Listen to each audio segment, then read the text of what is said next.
All right, in this explainer, we're going to dive deep into a really fascinating passage from the Quran. We're talking about the 13th chapter, Surah Ar-Ra'd, and specifically, we're going to explore verses 20 through 24, looking at them through the eyes of the scholar Ayatollah Javadia Moli to really unpack what they tell us about, well, the ideal believer.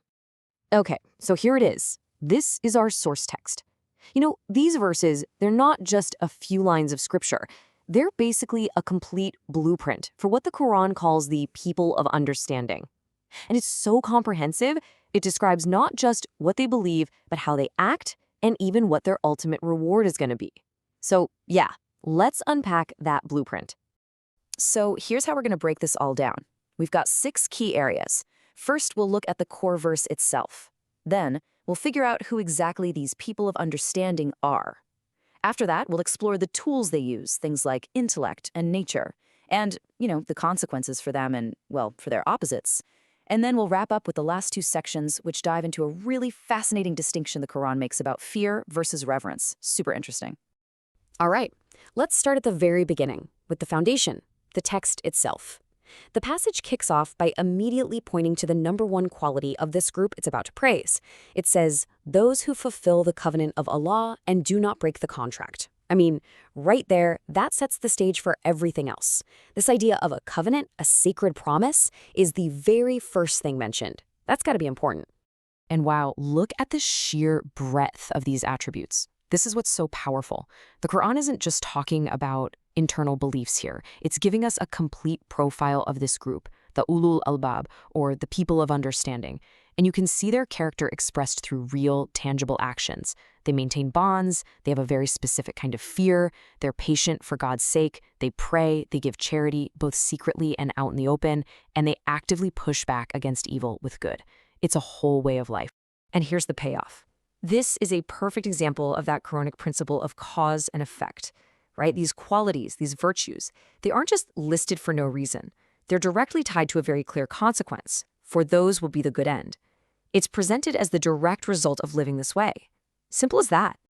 Okay, so we've mentioned this term ulul albab a few times now, but who are these people really?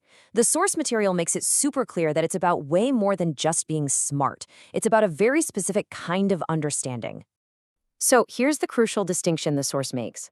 Ulul albab are not just people with high IQs. Not at all.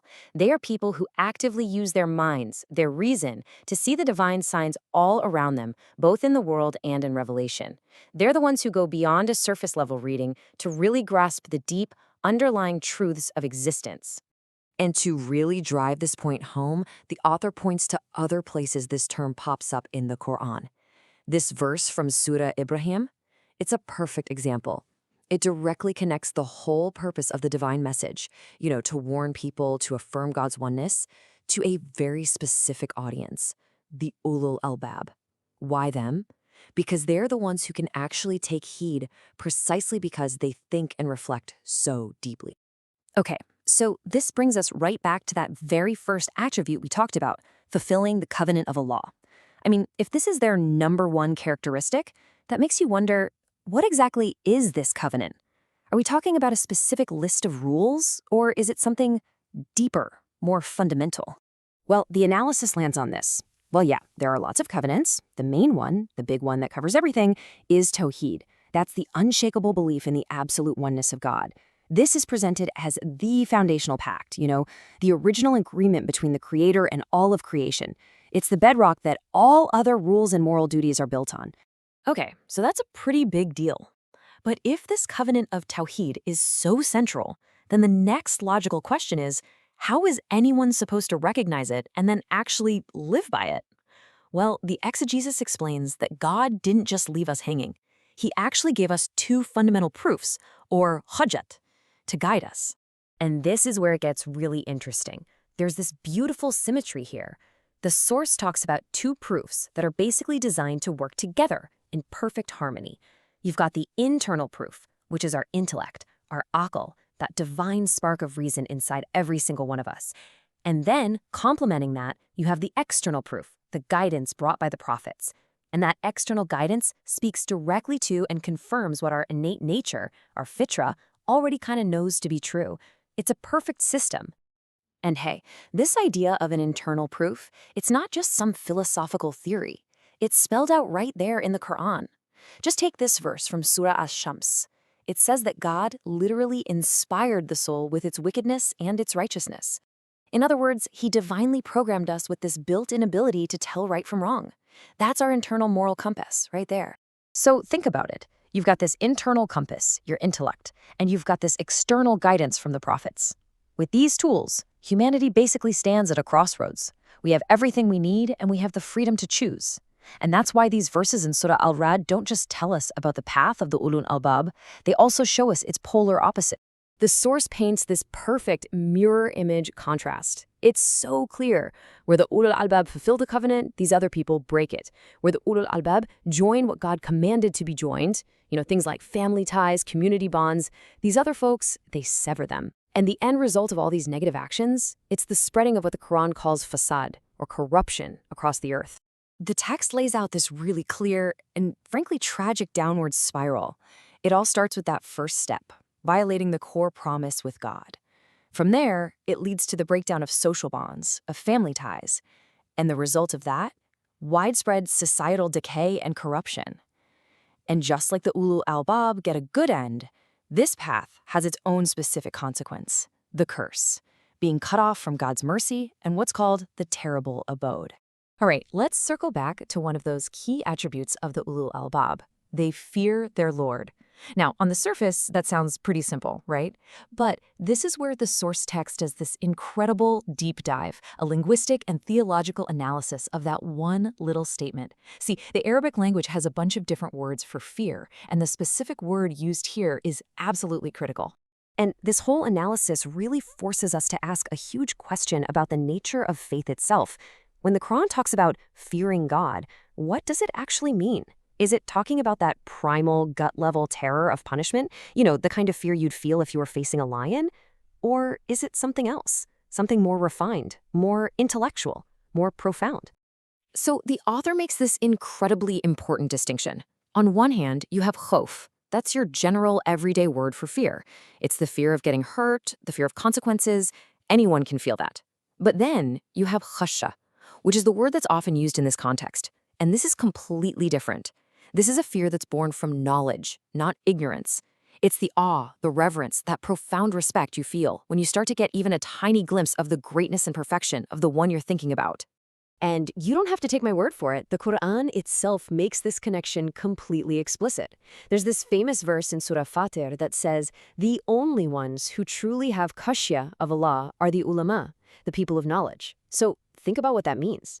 True, profound reverence is a direct result of intellectual and spiritual understanding. It's a scholar's fear, not a child's terror. That's a huge difference. So the main takeaway here is this. For the people of understanding, the ulul albab, their fear is actually a sign of their wisdom. It's a rational, conscious state of just being in awe of God's majesty, his justice, his mercy. It isn't some paralyzing emotion.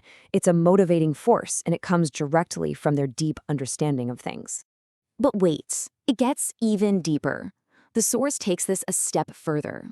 It explains that this reverential awe, this khashya, isn't just a single flat emotion.